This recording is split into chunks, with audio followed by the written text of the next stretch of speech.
The most powerful way and the easiest way to change your thermostat setting is by adding people to your circle, very close proximity, that live at a higher temperature in that area than you do. 2 ideas that I've got for you. And if you do this, things will start to change dramatically for the better for you, for the money you make, for the impact that you have, for the service that you can create. People who are more innovative and creative in an organization knew people who didn't know each other. Rise and shine! It's Entspresso time! Hey, it's Evan Carmichael, and I am not a morning person, but if you create a schedule that inspires you daily, it will change your life. So let's start your day off right together. Grab your coffee, know that I believe in you, and get ready for a shot of Entspresso from Ed Mylett. I wake up every morning. Espresso keep me going. I wake up every morning. The most powerful way and the easiest way to change your thermostat setting is by adding people to your circle, very close proximity, that live at a higher temperature in that area than you do. For example, in your faith, let's just say, you're a 75-degreer in your faith. You've already seen this. You can't possibly begin to regularly associate with good, godly people who pray regularly, who try to live righteously, and they're at 110, 120 degrees of faith in their life, and not have that proximity heat you up. Now, you won't get to where they are. You'll get to somewhere between where you are at 75 degrees and they are at 110. Over time, you become 100-degreer. And you alter the thermostat setting through association. Same in business. If you and I were to hang around each other every single day, and let's say you were a 75-degreer in business, hypothetically, and I don't know that about you, but let's just say you were, and I was a 150-degreer, and we hung around each other all the time. Don't you think through that association, especially if you had 2 or 3 or 4 people like me in your life, that just over time, you don't even feel it. You're at 80, you're at 85, you're at 90, you're at 95, and that's where you are. We understand the power of this with our children, because we know at school the teachers have influence over them, they're mentors, but the people that really have influence over our children are their friends, because they're around them all the time. And so we know it sets their temperature. This is true in fitness. If you're a 75-degree of fitness, and every meal, every day at the gym, all your associations, hypothetically speaking, were with someone who was shredded and fit the way you wanted to look at 150 degrees, you know over time you get heated up. And so you can't be with someone every day, you can't be with them all the time, but the key is to get more proximity in the areas that matter with people whose thermostat setting is higher than yours.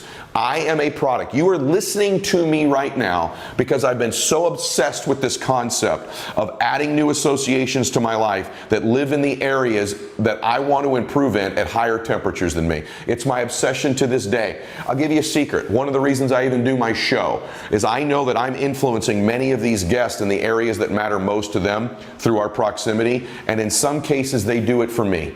And so I'm obsessed with the power of association, but I don't just associate. See, all personal says, yeah, you're the 5 people you hang around.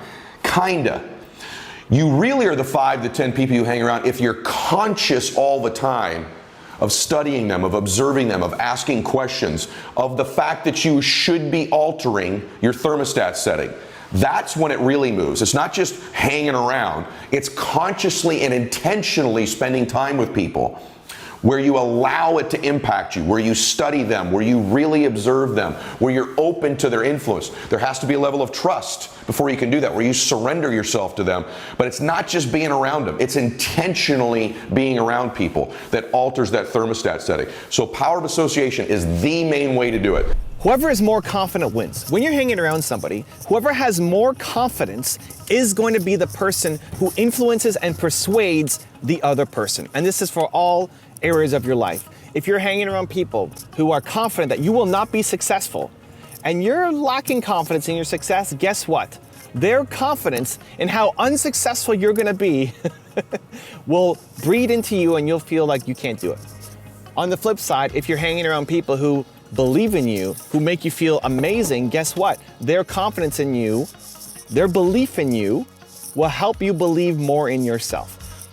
This applies to health and fitness. If you're hanging around people who are always working out, who are eating healthy, who are taking care of their body, they're more confident in their health than you are in your lack of health, and you're gonna become healthier. You're gonna start to eat better, you're gonna start to work out more, just by osmosis, just by you being around them, just through proximity. That's it, period. You will become that.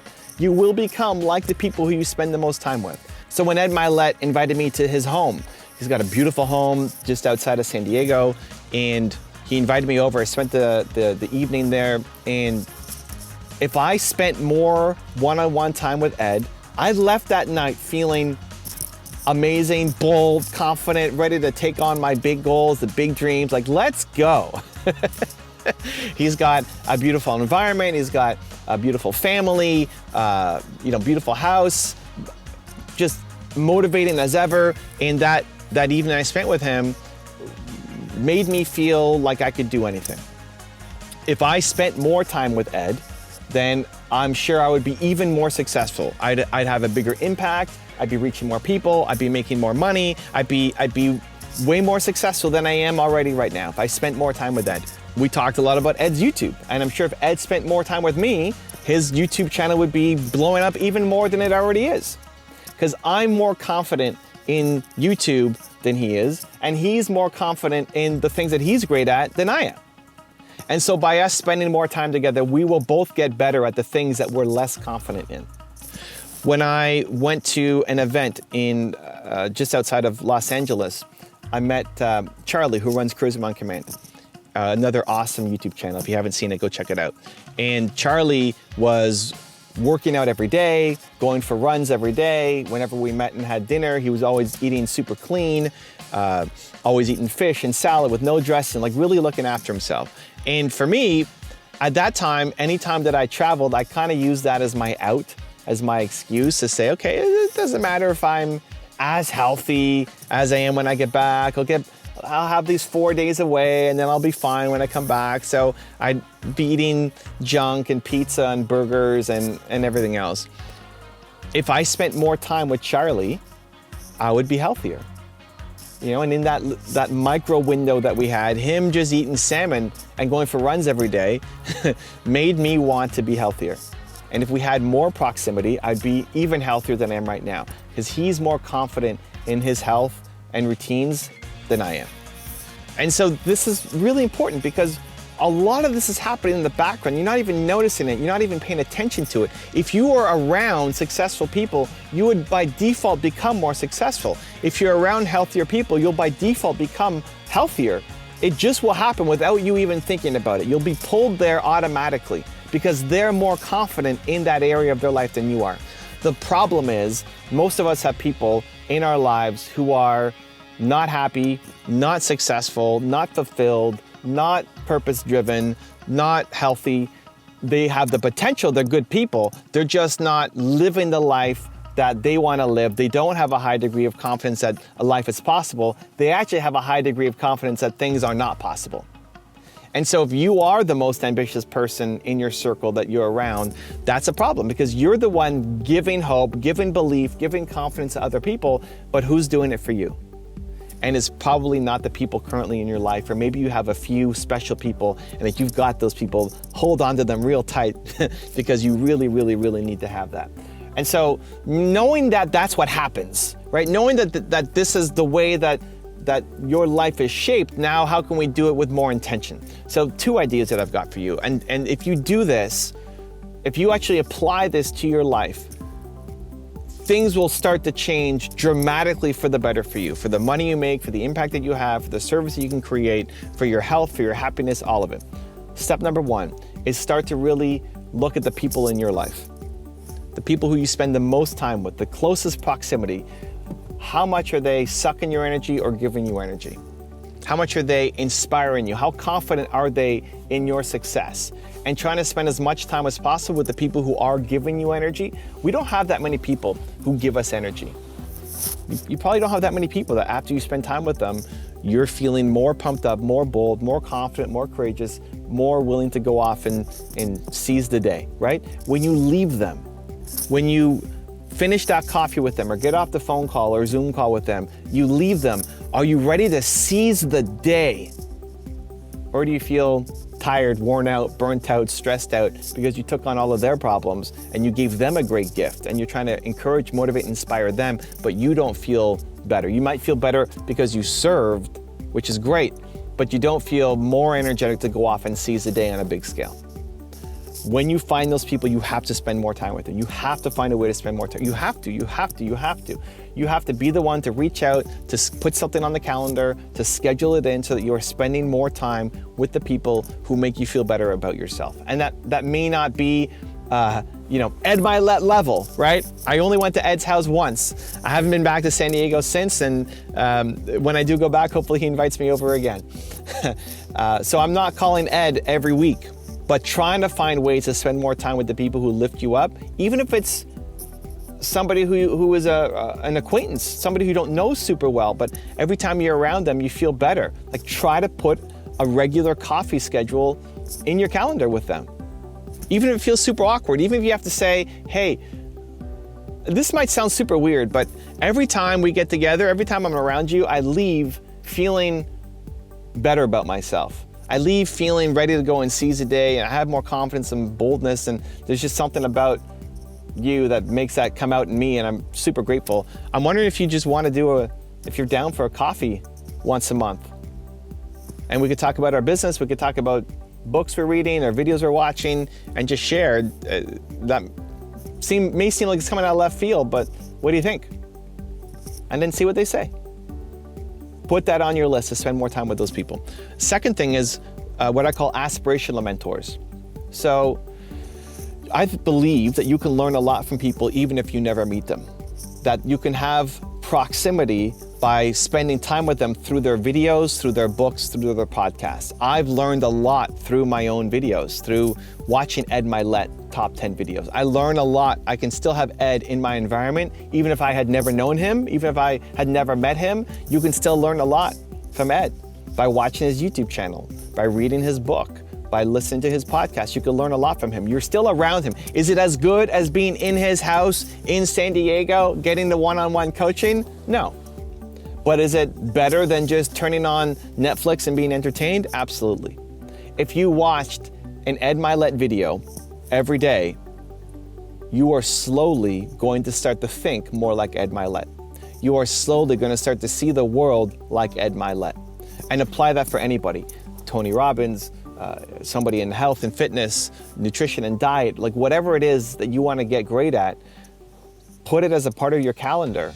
Schedule that time in. I like videos the best. I'm a visual learner. So for me, it would be watching the videos of somebody. It's why I have so many channels, because I want to consume the content and then share it with you, but it helps me. These are the aspirational mentors in my life. I can learn a lot from a Steve Jobs, even though I will never meet him, because of the video content that he has produced and interviews that he's been on. You can choose to inject that into your life. So step one are real life people who you can meet and have coffee with and learn from and connect with. But step two are aspirational mentors who you may meet at some point, but may never meet, but you can still learn a lot from them. You can still be inspired by them.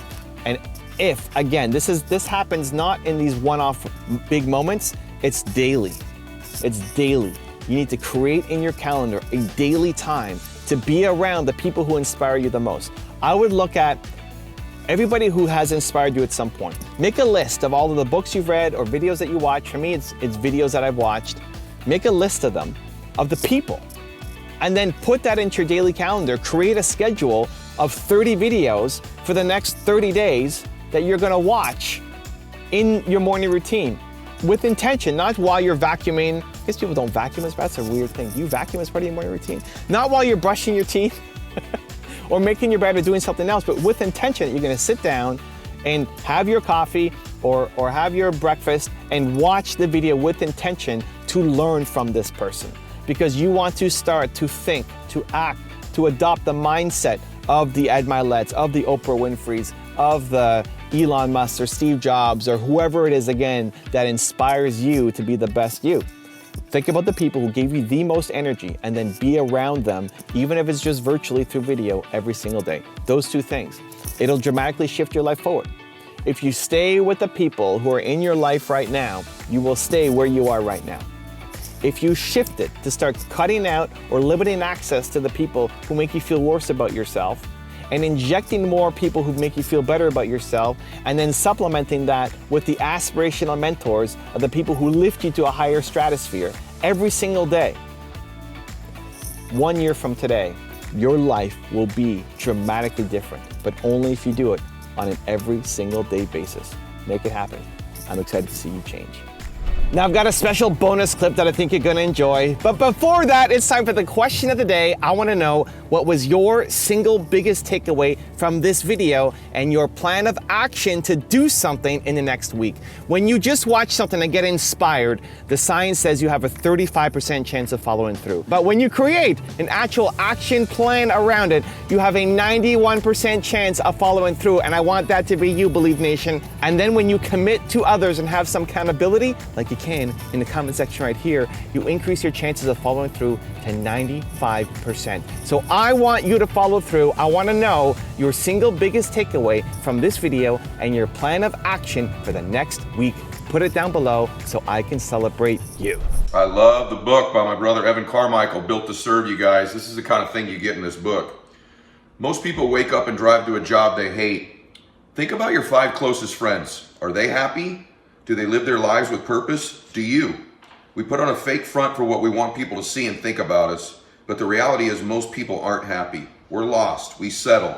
You can't be happy if you don't know your purpose. And then he goes on to explain how to do that. You guys should get this book, Built to Serve, by my dear friend Evan Carmichael. There are some times when I'm with a social media person who says something really useful for my roots, and there's sometimes when I'm with roots and they say something else. And there's a great story actually about when the Prime Minister of India, Modi, he visited Facebook, and Mark Zuckerberg interviewed him at Facebook at the headquarters.